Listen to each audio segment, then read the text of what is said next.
Okay, good morning. Good morning, sir. Yeah, good morning. Yeah. So we are discussing. I just started direct memory access in a previous class. Just I'll brief you what was the discussion. Then we will move on the slides. Okay.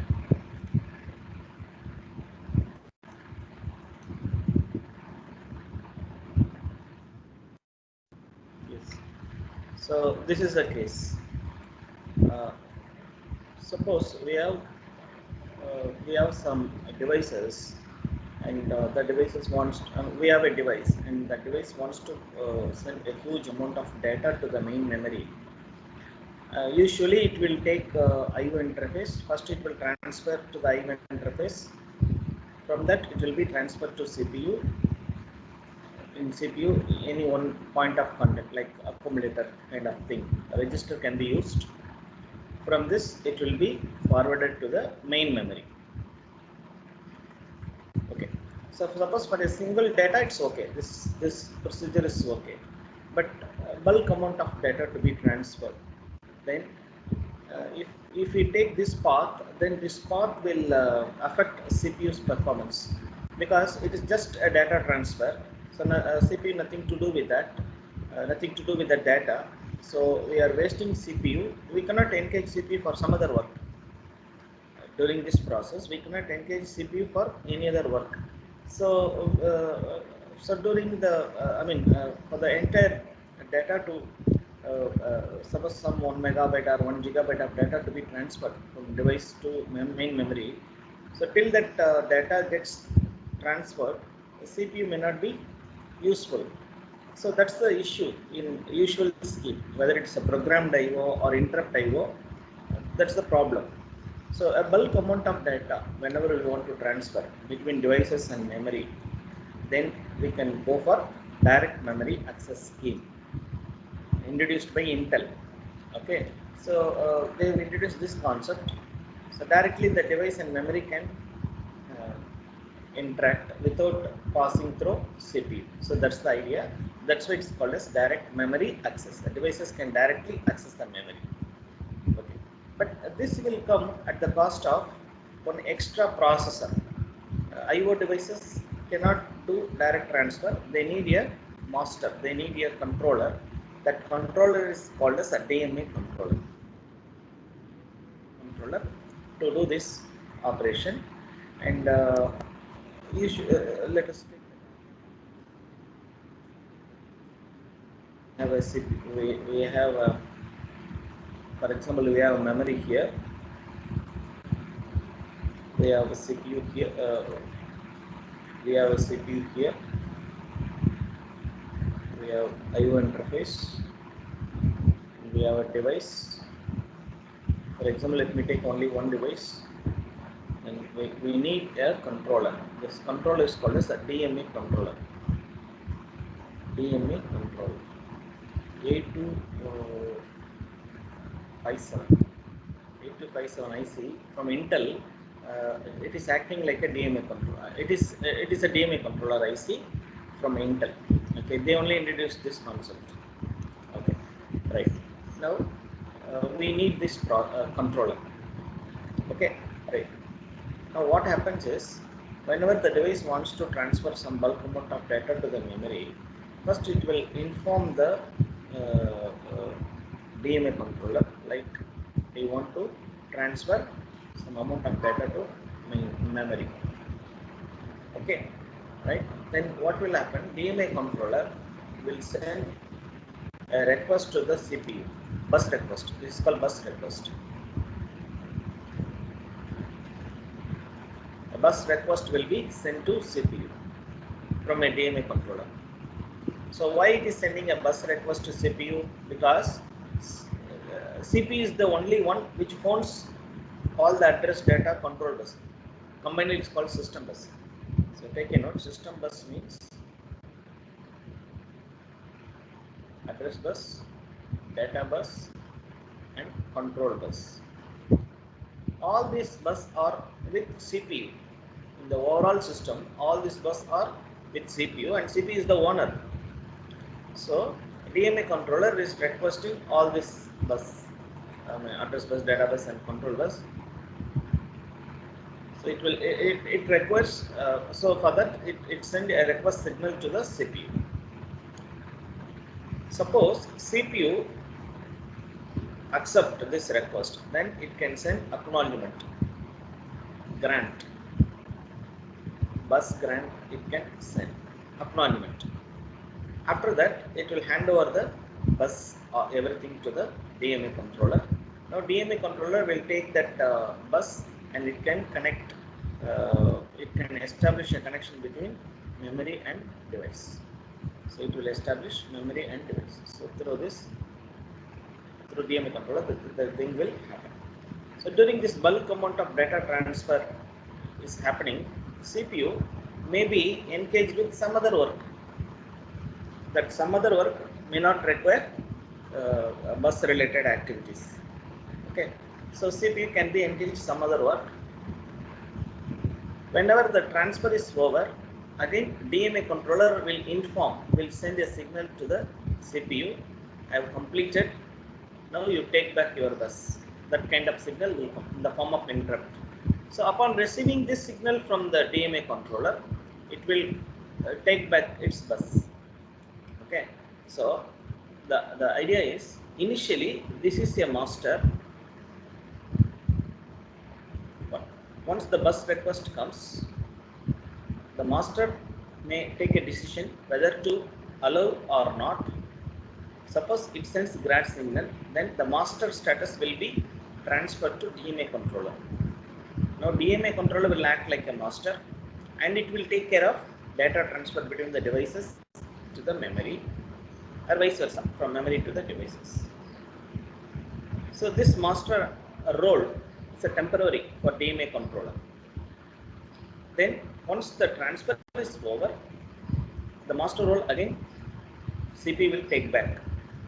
Along with the bus, it will take back. So thereafter, DMA controller will be a silent device in the overall system. Okay, right.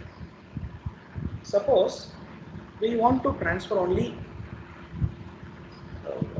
lower amount of data, like some hundreds of data. Then DMA controller still will be in a silent state. Only CPU will take care that transfer. The reason is, every time CPU hand over bus to the master, DMA controller, and so the delay between its handover and it get back. During the delay, CPU, it's like CPU may be engaged some other work, but it cannot use its own bus, right? So in that way, CPU is not what to say. CPU is not that much effective. Are you getting my point? See, for bulk amount of data, this operation is over. But for small amount of data, if it happens to a DMA controller, then every time CPU should hand over its bus to the DMA controller, right? So every time handovering and getting back, this will spoil efficiency of the CPU. So DMA controller kind of operations only permitted for bulk amount of data. Again, I told you already what is called bulk amount. It's debatable again. We cannot say 1 megabyte is a bulk amount. So it depends on processors. Okay. So they write OS program on their own CPU. So according to that, they will decide. For 1 megabyte, sometimes some processor may treat that as a bulk amount of data. For 1 gigabyte, some processor may treat that as a bulk amount of data. Okay. So now the point is, DMA controller will allow IO devices can directly transfer the data to the memory without involving CPU. Okay, right. Now here there are two types of DMA data transfer. There are two types. One is burst mode.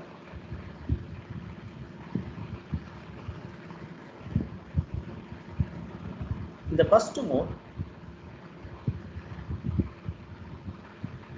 whenever DMA controller requesting the bus, and whenever it gets the control of bus, whenever the DMA controller gets the control of bus, it will utilize that opportunity and it will transfer all the data from IO device to memory, or vice versa, memory to IO device.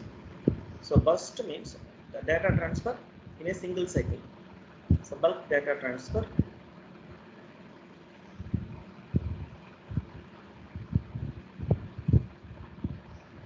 in a single attempt.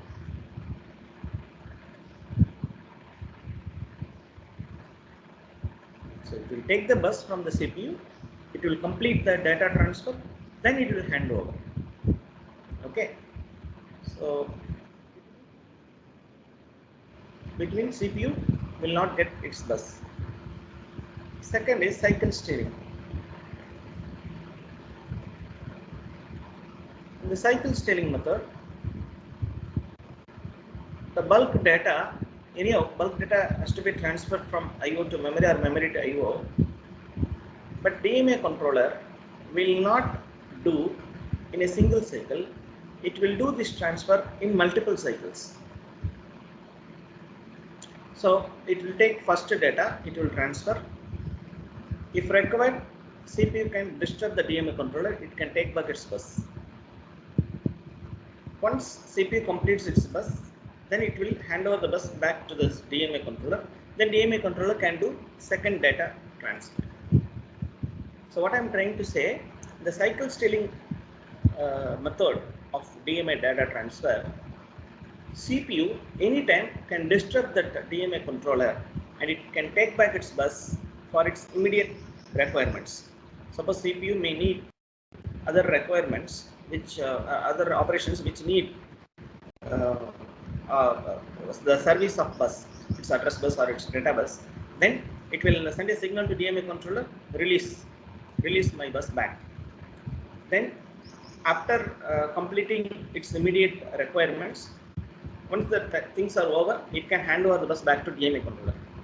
So CPU will have a freedom in cycle steering where it can take back its bus from the DMA controller. It's what cycle steering. So after every cycle may be after every data or every hundreds of data or every thousands of data. That again depends on system to system. It varies system to system. But a cycle defined by the processor. So after every cycle of data transfer, CPU, if required, CPU can disturb the DMA controller to take back its bus. Whereas in bus to mode, once the bus are handed over to the CPU, DMA controller, CPU cannot disturb the DMA controller. So DMA controller will take that as the opportunity and it will transfer all the data. Once everything is transferred, then it will hand over the bus back to CPU. So either way we can use. So which is best? That again very difficult to answer, but there are two ways. Okay, but in recent systems they are using cycle steering often. The reason is we are having multiple operations. Most of the timing, the multiple operations may require the service of bus. So cycle steering nowadays preferred, but still bus mode is also in use. Okay. Okay. Any doubt so far in this discussion? Anywhere you are getting doubt, or anywhere you are getting any difficulty in understanding? No.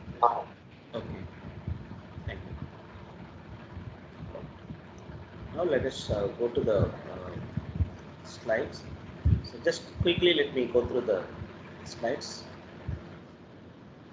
So why DMA and what is the function for DMA? We need additional hardware, that's called DMA controller, and DMA controller must use the bus only when the processor does not need it. So it must force the processor to suspend the operation temporarily. This is called cycle steering. Okay, I'll show you cycle steering with the diagram. So how a DMA controller look like? So DMA controller will have some control logic, like some control unit. So that control unit will initiate bus request and it will receive bus acknowledgement from the CPU. Okay, so here it will send a bus. So here this side CPU side. Here this side CPU is there, right? This side CPU is there. So DMA controller will send a bus request and it will receive bus acknowledgement. Once the transfer is over, it can send an interrupt signal. Okay, so that kind of the signal communication between CPU and DMA. Fundamentally, the DMA controller will have this. Some DMA controllers will also have read-write operation. So CPU may also tell from which address the data to be, which address of the memory. So memory is there.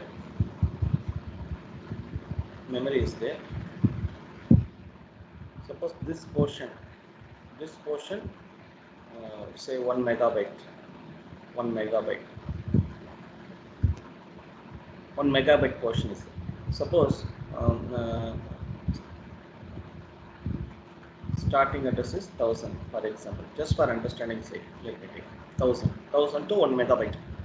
Okay, now CPU may have some intelligence, like the IO devices may need 1 megabyte of data transfer.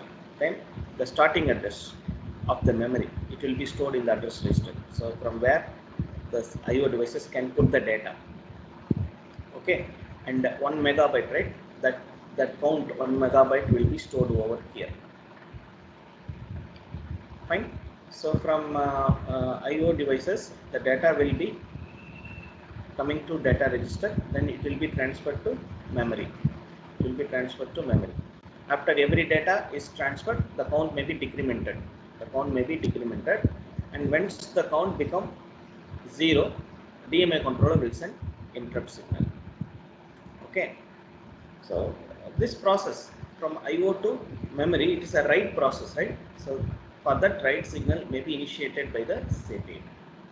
Suppose the IO device wants to read some bulk amount of data from memory, then which address it wants to read, that is set by the CPU, and the size set by the thing. Then read signal will be initiated by the CPU. After that, it will hand over all the bus to DMA controller. So DMA controller will take care of data transfer. So the data transfer will not be disturbed. The DMA controller will not allow the CPU to take data to its register. So it will take control on data transfer. So this is what the basic DMA controller. So DMA controller will have a control unit, will have address register, will have a data register, and will have data count. How many data it wants to transfer, that count will be stored here. Okay.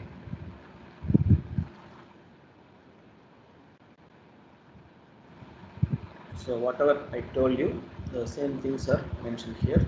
So CPU tells, in modern day DMA controller, CPU will tell the DMA controller what type of operation and which device and starting address and amount of data. So this may be initially set to the DMA controller, then CPU will carry over its work. Whenever the device becomes ready, they will inform the DMA controller. Then DMA controller will send a signal to the CPU. Yes, I want to do data transfer. Please hand over your bus. Then CPU will hand over its bus. Then it will carry on other works. Okay. So whenever DMA controller completes the work, it will send an interrupt signal to the CPU. So this is the signal interaction between DMA controller and CPU. So bus request, bus grant. Simple.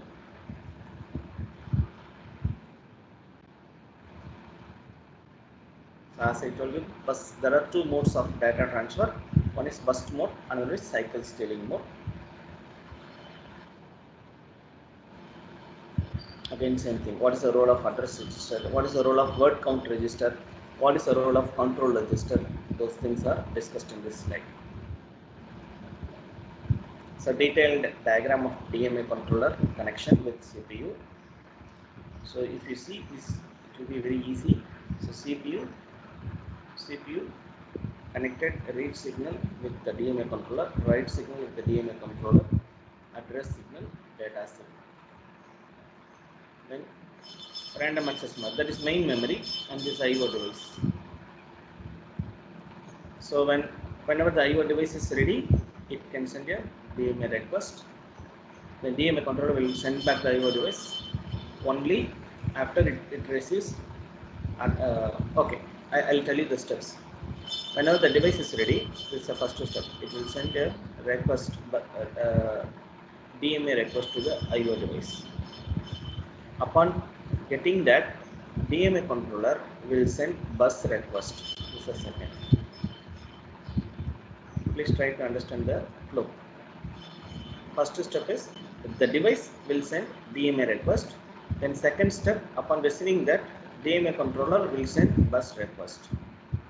Once the bus request comes to the CPU can send bus grant.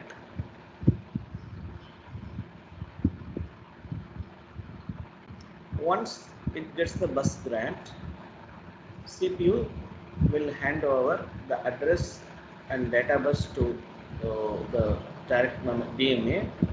Then DMA acknowledgement will go to IO device. Now the address and data bus is taken care by the DMA controller. With that, IO device can transfer the data to the memory. Okay.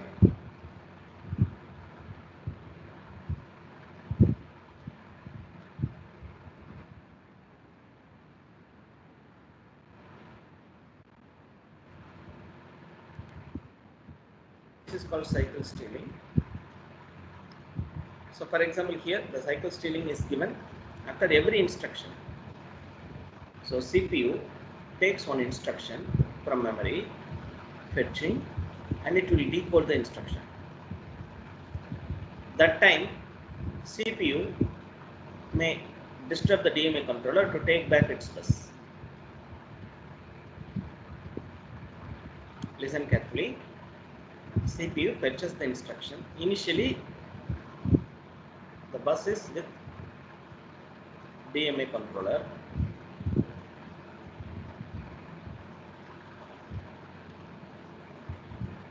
So it would have fetched the instruction because instruction in the instruction register, and it decodes the instruction.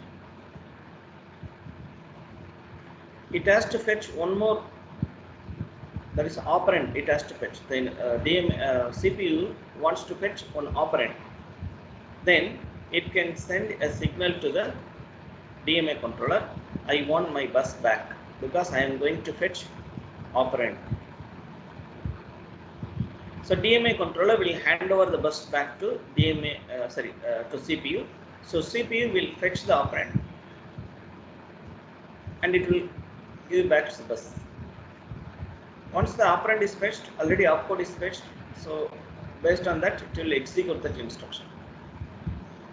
After executing the instruction, the result may be stored into the memory. So again, CPU will disturb the DMA controller. It requests to for its bus. So again, the bus will be handed over to the CPU. So CPU will take the bus and it will store the result. So like this, even after every instruction, CPU may disturb in the cycle stealing method. Okay, so that possibility is also there. So DMA controller can be connected with the CPU. This is CPU, DMA controller, IO devices, memory. It's a very simple connection. There is a single bus on which all the things are connected. So this is called single bus detached DMA controller scheme. In this scheme, whenever the devices are ready, they can send a signal to DMA. To do that, the devices will take the bus, controller bus, and it will send a signal to DMA. So during that time, the processor will get disturbed because the bus is taken by the device. So the processor may get disturbed. Suppose processor is working with memory, it is getting disturbed because of this signal from the IO device. Okay, right. That is the one thing. Now, upon receiving this, DMA will send a bus request to CPU, right? Again, this common bus will get disturbed. The processor will get disturbed with this request from the DMA. So processor will not use this bus to other interactions. So the bus is a common bus. So whichever device wants to use that bus, they can take the controller bus. They will send the signal to other modules. So twice CPU will get disturbed in this scheme. That's why CPU is suspended twice on using common bus. From IO to DMA, one time the disturbance will happen. From DMA to processor, again the disturbance will happen. Okay, so this is what the problem with this scheme. So this problem can be minimized if we separate DMA and IO devices in this way. We can connect IO devices directly to DMA in a separate bus. So whenever the device wants to get the service of DMA, it can send a signal to DMA. During this time, this common bus will not get disturbed. The common bus will be disturbed only when DMA will send a signal to processor, bus request signal. During that time, this common bus will get disturbed. Point is clear. So only one time the disturbance is happening here. In the previous scheme, twice the disturbance. See, IO to DMA in the common bus, DMA to processor in the common bus. So twice, two times the common bus will get disturbed. Whereas here, the IO is connected separately with the DMA. So only one time the disturbance happens to the common bus. Okay. So this is called integrated configuration. Processor and DMA integrated configuration.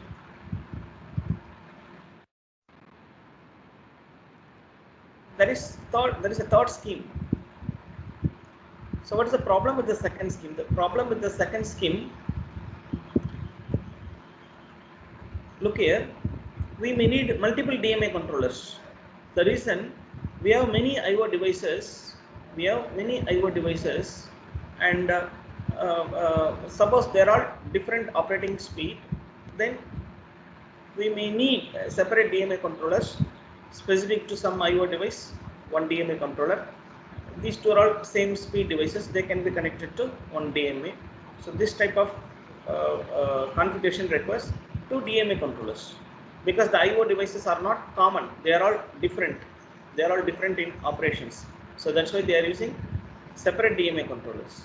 It's a bit costly, but better. Whereas here, in the final scheme, suppose if the IO devices are all normal, I mean same type of devices, then same operating speed devices, then only one DMA controller and a common bus on which all the IO devices are connected. So whoever wants to use the DMA controller, they can send a signal to this, it will reach the DMA controller, the DMA controller will send a bus request to the processor. So there are three ways a DMA controller can be connected with the computer system. But in all the schemes, one thing is common. DMA and processor both are connected on a common bus. DMA and processor are connected on the common bus. So that's the common thing in all these schemes. So this scheme,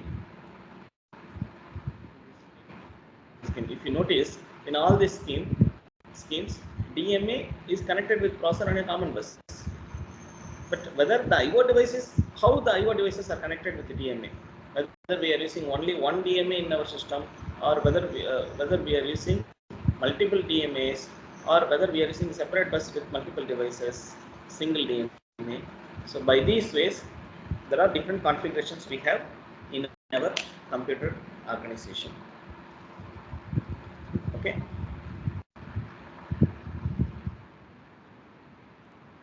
So this was again a popular interview question. What is called flyby? So whenever a DMA using the bus, during that time, the processor may be idle, or idle in the sense processor may do something, but that something will not require service of bus. Okay, so processor is doing something.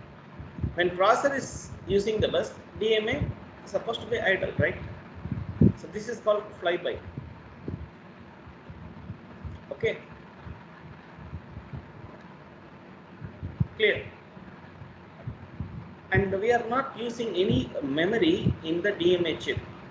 So DMA chip is like a service provider. It does not own any memory.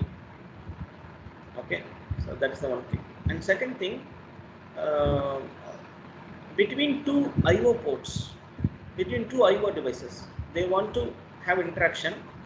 During that time, they cannot take the service of DMA control. Are you getting the point? This is a very rare scheme. Suppose this is the device 1 and device 2. If among themselves they want to have a data transfer, that time it should not go through DMA. It can directly, they can talk to each other. They need not to take the DMA. DMA is only for I/O to memory or memory to I/O. So among the I/O devices, DMA will not work. Okay, DMA is only for connecting slow speed device with high speed device for bulk data transfer. This is a slow speed device. Memory is a high speed device. So for a slow speed device to talk to a high speed device for some amount of time, so because to transfer some data, that time DMA will come to picture. Between two slow speed devices, if the data transfer is happening, that time DMA will not do anything on that. So they have to take care on their own. So they should not disturb the DMA controller for this kind of operations. So this is what DMA in computer organization. And we have two more topics, PCI, SCSI. Those things are theory topics, so we will discuss them after CAT 2. So till this you can prepare for CAT 2. For CAT 2, the questions are module 3, because first module and second module we had for CAT 1. So module 3, module 4 and module 5 we have a syllabus. In module 5 up to DMA, please prepare. I will upload. I think I have already uploaded. If not, I will upload it again. All these slides. But we have two more topics to discuss in this module 5. So that we will do after CAT 2. Okay. So our next class will be on Friday. So during the time, I will just review all the CAT. Model.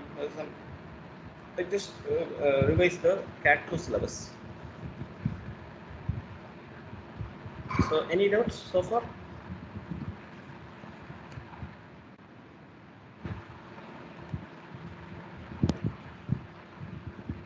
Okay, I think I've seen many of you have uploaded assignments, and still one or two, I think some 3 people haven't uploaded in A1 slot. I haven't seen properly. I guess three or 4. No, those who have not done, please make it and do. But the deadline was over already. Okay. Then I'll stop at this point. We'll discuss further on our next class. So next class.